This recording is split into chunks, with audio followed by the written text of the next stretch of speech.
J'ai accepté par faiblesse amicale d'animer, parce que j'ai deux amis qui viennent sur scène. Franck, je t'en prie, viens. Jérôme, asseyez-vous, prenez le siège. Alors Franck, je ne vais pas dire le nombre d'années depuis lesquelles on se connaît, parce que ça fait quelques années qu'on se connaît. Et Jérôme, tu étais présent lors de la première Marketing Remix, donc c'est des choses qui me rendent un peu faible. Et quand on dit anime la table ronde, je dis oui, après je le regrette. Voilà. Alors on va démarrer, on va tenir le temps d'autant que j'anime. Donc il faut que je montre l'exemple. Alors, j'ai mon téléphone qui sonne, c'est bien, c'est une blague. Alors peut-être vous présenter rapidement, Jérôme. Bon, je commence, c'est le privilège de l'annonceur. Tout à fait. Donc moi, Jérôme Sutter, moi je suis actuellement directeur communication et e-business du laboratoire Pur Essentiel. Deux particularités. Premièrement, j'adore le fait d'être passé de directeur digital à directeur communication et e-business. Premièrement parce que le digital, la grande partie, c'est de la com, sur une entreprise familiale de notre taille. Et également, l'autre vecteur, le digital, c'est du e-business. Et ces deux vecteurs hyper complémentaires, dans lesquels à la fois on va aller chercher les objectifs de communication qui sont le branding, qui sont le cross-selling, etc. Et puis de l'autre côté aussi, de la conversion. Parce que quand vous faites du e-business, que ce soit en e-commerce, en e-retail, sur la marketplace, vous allez chercher de la conversion. Donc ça permet de jouer sur un spectre média intéressant. Et en quelques mots, Pur Essentiel, pour ceux qui ne le connaissent pas, mais ça va aller très vite, on est un laboratoire familial indépendant qui a été créé justement il y a 14 ans et qui n'a pas attendu que ça soit la mode pour faire des produits en fait bio, éthiques, responsables. Et donc ça nous donne une certaine expertise et vraiment d'être à l'aise par rapport à toutes ces révolutions industrielles qui se passent dans d'autres secteurs, et notamment dans le nôtre qui est celui de l'automédication, parce que c'est une marque de santé naturelle, familiale et indépendante. Franck. Et à mon tour, donc moi c'est Franck Da Silva, je suis directeur commercial et opération de Gravity. On était là l'année dernière déjà pour fêter nos 1 an, donc on fête nos 2 ans. On est encore une jeune société avec une mission qui est toujours la même depuis Day One, depuis le premier jour, c'est de devenir le leader français des plateformes de ciblage d'audience. C'est ambitieux, mais on pense qu'on peut y arriver avec le soutien de tous les partenaires qu'on a aujourd'hui sur le marché. L'Agence Gravity, si on doit la définir, c'est une initiative qui est portée par les éditeurs, clairement, dont l'ambition est de mutualiser la donnée digitalisée de tous leurs membres. Ce qui est intéressant, c'est qu'au-delà de diversité des membres, on a évidemment des éditeurs de presse classiques, on a des opérateurs telco, je pense à Orange et SFR, on a des sites de e-commerce, on a des sites serviciels, donc c'est extrêmement large. Et c'est un peu l'actif de Gravity, c'est d'être assis sur une immense donnée brute, extrêmement riche, qu'on travaille au jour le jour et qu'on met à disposition des plateformes d'activation auprès de nos clients et des agences. Alors, Jérôme, tu t'es passé du digital à la communication, c'est à contre-courant. Avant, c'était la mode de faire le contraire. Ouais. Quelle vision, quel enjeu et quelle vision du marché ça te donne? Alors moi, en quelques secondes, moi j'ai eu une chance incroyable. Je suis remonté il y a 19 ans dans le monde du e-commerce par pur hasard et opportunité. J'ai été e-commerçant, je suis passé média de l'autre côté de l'Atlantique. Durant quelques années, je suis passé près du côté agent chez WPP. Je suis repassé dans le monde du consulting pour être ensuite repassé chez le monde des pure players e-commerçants, notamment chez Weekend Desk, dans lequel on a internalisé le trading desk adossé à une DMP. Et ça, c'était en 2015. Donc on a vraiment mis les mains dedans. Pour repasser après sur des dimensions, sur des marques beaucoup moins pure player comme Pur Essentiel aujourd'hui. Tout ça, ça me donne une vision, en fait, c'est d'avoir vu le côté média, le côté agence, le côté annonceur, le côté consulting. Donc du coup, ça me donne une vision un peu complète de ce que réellement l'écosystème et ses particularités et son évolution. Alors en 2 mots. Ouais, c'est simple. Parce que je te connais aussi, tu es bavard. Bon, c'est là où on lâche les vannes. Bon, là, ça marche. Donc concrètement, c'est-à-dire que c'est compliqué de voir l'évolution du digital et d'où il va. Et moi, en tant que directeur com aujourd'hui, c'est simple.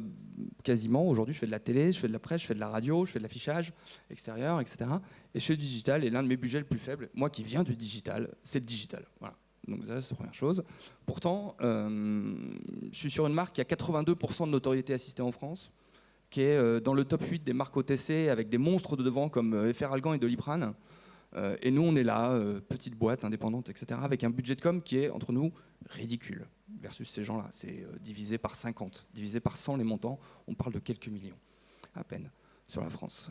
Et donc, je me dois d'être pragmatique et d'être cohérent vis-à-vis de celui qui paye mon salaire et qui m'emploie, pour lui dire ne surspend pas en digital si ça vaut pas le coup. Voilà, ça c'est la première des choses. Et quand on a les jeux actifs comme le mien, c'est d'aller chercher finalement, on parlait des wall gardens juste avant, il y a une notion très importante, c'est qu'un annonceur, pourtant d'une taille respectable comme Pure Essentiel, j'ai pas 25 mecs derrière qui peuvent piloter de l'achat média sur tous les pays. On est présent dans 12 pays, enfin 10 pays en direct. Donc il faut que ça soit des choses simples. Et là c'est génial, vous avez des solutions directement prêtes à l'emploi, ça s'appelle Google/YouTube, ça s'appelle Facebook/Instagram. C'est-à-dire, il y a un moment donné, tu as un besoin de com, tu as besoin d'improviser quelque chose, bah, tu débranches, tu n'as pas besoin d'1 million, tu n'as même pas besoin de 500 000 ou de 200 000, tu peux arriver et faire des tests sur des gammes secondaires, etc. C'est magique pour un annonceur. Après, on peut se penser ce qu'on veut de ces gros-là, etc. Bon, ça, c'est très bien. D'un autre côté, il y a une espèce, moi qui travaille avec beaucoup de trading desk, qui est eu le mien. Il y a cette nébuleuse du programmatique. Alors, c'est très compliqué de définir le programmatique, on n'a pas le temps. Mais cet écosystème-là, dans lequel acheter, c'est compliqué, les KPI, c'est compliqué, etc. Et pour reprendre cette notion de confiance vis-à-vis de l'utilisateur, moi, j'ai envie de dire, et les enfants, n'oubliez pas qu'il faut donner de la confiance à l'annonceur. Parce qu'on peut parler d'un marché de 700 milliards, mais qui c'est qui paye? C'est nous. Donc, en fait, la grande majorité de vous, ils n'ont même pas de salaire, sinon on ne met pas le pognon. C'est assez simple. Donc, à partir de ce moment-là, comme on est au départ de la chaîne alimentaire, il y a un moment donné, il faut remettre une relation de confiance. Et entre les kickbacks, le bullshit, les acronymes que personne ne comprend et ces espèces de brevets que vous essayez de déposer, à un moment donné, ça nous saoule, nous les annonceurs. Tu as une majorité de confrères, néanmoins.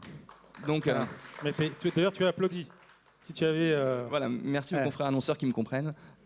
Franck, comment tu réagis à ça? Il faut qu'on avance. Et donc, la confiance, elle se dit, mais j'ai pas envie de donner uniquement mon argent au GAFA, donc comment je fais? Et donc, j'essaie d'autres choses. Et c'est là où tu reviens à la notion de confiance aussi incarnée par des dispositifs et des personnes. Et c'est là où j'ai rencontré Franck, effectivement. Donc moi, pour ma vision du marché, je pense qu'elle est claire aujourd'hui. Il y a une accélération très forte sur le médium vidéo. Bon, je pense que le débat est pas à ouvrir, c'est très clair. C'est là où il y a de la croissance. Donc on a. Focusons un peu sur la vidéo. On a vraiment focusé nos innovations sur ce sujet-là. On a essayé de comprendre un peu quelles étaient les attentes des marques au sujet de la vidéo et comment on pouvait combattre ce duopole qui concentre 80% de l'investissement. On pense que c'est pas sain pour le marché qu'il y ait une concentration vers 2 ou 3 acteurs et qu'il y a des alternatives crédibles qui doivent exister. Et c'est en échangeant avec des gens comme Jérôme ou d'autres qu'on a compris ce qu'il fallait faire et qu'on a créé il y a 6 mois nos offres vidéo à la performance. En quoi ça consiste? Qu'est-ce qu'on veut? Il y a plusieurs critères. Je pense qu'il y en a 3. Il y a une confiance sur la qualité de l'inventaire. Bon, vous avez tous été sensibles au label Digital at Trust. Aujourd'hui, c'est une réalité. Ça accélère fort. Le programmatique, c'est 180 000 URL, mais c'est pas pertinent. Il faut se concentrer sur un minimum d'URL qui font sens pour la marque. Deuxième point, c'est le sujet un peu de la matinée, c'est la data. Pourquoi on vient voir Gravity? Pour la data. On est les seuls à avoir une data aussi large et granulaire de une grande majorité des éditeurs français, des opérateurs et des sites e-commerce. Et ça, c'est important. En plus de ça, on pense que la data ne s'arrête jamais. Donc il faut travailler sur l'innovation de demain et échanger avec, encore une fois, des annonceurs qui vont nous demander de créer des segments sur mesure et personnalisés.